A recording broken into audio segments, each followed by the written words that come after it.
Bonjour et bienvenue sur Décideur TV. Aujourd'hui, on parle direction financière externalisée. Quelles sont les opportunités de mission pour les experts comptables sur ce terrain ? On en parle avec notre invitée Stéphanie Laporte, qui est vice-présidente du club DAF externalisé de l'Ordre des experts comptables de Paris-Île-de-France. Stéphanie, bonjour. Bonjour Eric. Alors tout d'abord, proposer aux entreprises des services de direction financière externalisés, en quoi ça consiste concrètement ? Alors, ça va consister pour le professionnel à assurer des missions sur des fonctions donc opérationnelles ou de conseil dans des domaines très variés tels que la stratégie, la finance, la comptabilité bien sûr, le contrôle de gestion, mais aussi les RH, l'IT, RSE. C'est très large. Très très large. Et on est amené aussi à intervenir sur des domaines comme la stratégie et la croissance, le pilotage de la performance, la gestion du cash, la gestion des talents aussi, l'optimisation des processus. Donc en fait, on a un spectre d'intervention qui est quand même très large. Vaste. Et donc, nous, en tant que directeur financier externalisé, on va se focaliser soit sur des fonctions plutôt opérationnelles, ou bien plutôt sur une fonction plutôt de conseil. Ok. Alors, y a-t-il un marché dans ce domaine ? Les entreprises sont-elles demandeuses de tels services de DAF externalisés ? Alors oui, il y a un marché, et même un marché qui est quand même plutôt dense. Parce qu'il y a d'une part les TPE, PME, start-up, qui sont plutôt des structures où on n'a pas forcément les moyens déjà de recruter un directeur financier. Ça coûte cher un DAF, c'est sûr. Ça coûte cher. Et qui plus est, on n'a pas forcément de quoi le staffer sur un temps plein. On n'a pas besoin tout le temps, effectivement. Exactement. Donc là, nous, on va plutôt intervenir sur une durée plus courte, de manière plutôt récurrente ou ponctuelle, mais dans l'idée d'assurer ces fonctions qui ne peuvent pas faire l'objet d'un recrutement en interne. On a ensuite des plus grandes entreprises sur lesquelles on est amené à intervenir, comme des ETI. Et alors là, pour le coup, on est souvent sollicité pour des besoins plus ponctuels sur une compétence bien spécifique.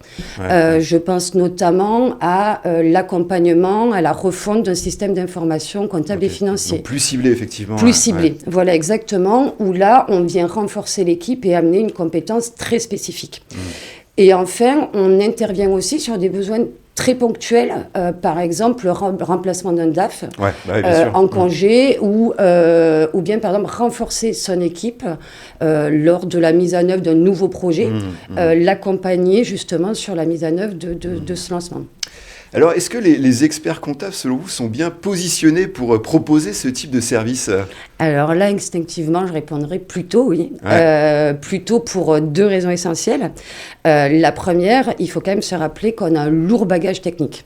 On a un parcours scolaire assez dense pour arriver jusqu'au diplôme d'expertise comptable. Il y a 8 ans d'études, effectivement. Exactement, 5 ans d'études, 3 ans de stage. Et il faut quand même se rappeler qu'on n'a pas, pendant tout ce temps, étudié uniquement la Bible d'établissement des comptes annuels ou des déclarations de TVA. Le parcours l'enseignement est plus large, et bien discipline sûr. est extrêmement vaste. On étudie l'économie, la gestion juridique, fiscale, sociale, la finance, le management, le contrôle de gestion, la comptabilité évidemment, l'audit, les systèmes d'information. Donc si déjà avec tout ça, on n'est pas capable de se positionner sur ce marché. Exactement. Donc c'est ce que je répète souvent aux confrères. On a dans nos bagages Vous avez les compétences nécessaires pour mener ce type de mission. Ensuite, je pense qu'en tant qu'expert comptable, et je le revendique assez haut fort, on exerce sous une marque qui vaut de l'or.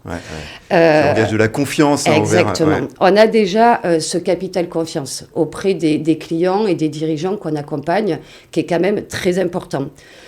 En tant qu'expert comptable, et notamment sur les clients qu'on accompagne plutôt quotidiennement, on est au cœur de l'information.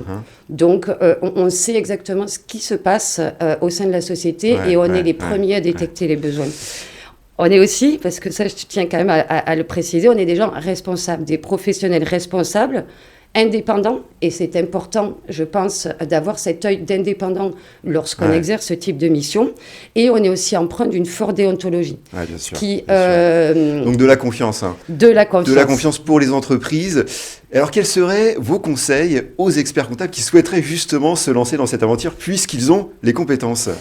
Alors, déjà, je dirais, et c'est un peu contradictoire, mais se former. Ouais. Alors, se former, pourquoi ? Parce que si on a un parcours assez classique d'expert comptable, toutes ces disciplines que l'on a étudiées, on les a souvent mis de côté.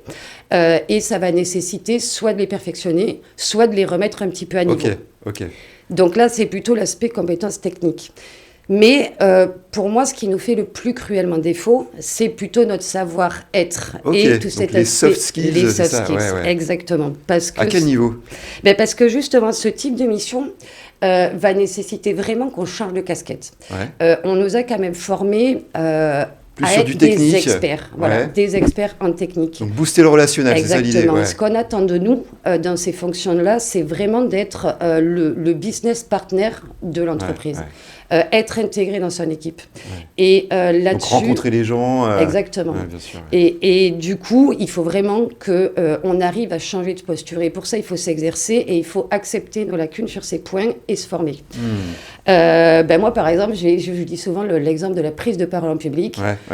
Je suis nulle, j'ai été nulle. Je me suis formée, je me suis poussée à m'exercer. C'est aussi la gestion du stress.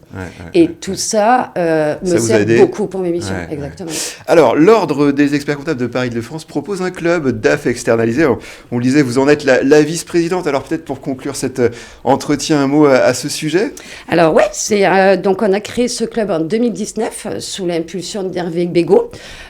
La coprésidente d'ailleurs. Coprésidente, oui, mais c'est tout récent et je t'en veux pas. Donc l'ambition, en fait, ça reflète un peu ce que je viens de dire, perfectionner nos compétences techniques, développer nos soft skills. Du coup, on a mis en œuvre pas mal d'actions pour nos adhérents. On anime 4 conférences annuelles, des ateliers pratiques, des groupes de travail. On a mis en place aussi une plateforme d'échange collaborative et on organise un séminaire annuel. Et cette année, on tape assez fort parce que c'est du 7 au 9 juillet à Arcachon. Ok, on sympa. est ravis. Donc là, ça va être 3 jours assez denses, donc des conférences, des ateliers, des échanges. Mais aussi, on va profiter un petit peu du cadre pour passer des bons moments et enrichir son le relationnel. Réseau. Parce que, juste pour revenir tout à l'heure sur les bons conseils à donner, un qui est essentiel, c'est justement de se bâtir un réseau solide. Bien sûr. Parce que le spectre est tellement large qu'il faut qu'on ait des gens sur qui s'appuyer. Eh bien, merci pour cette intervention, Stéphanie. Merci à toutes et à tous de nous avoir suivis. C'était l'interview du Monde du Chiffre. À très bientôt sur Décideur TV.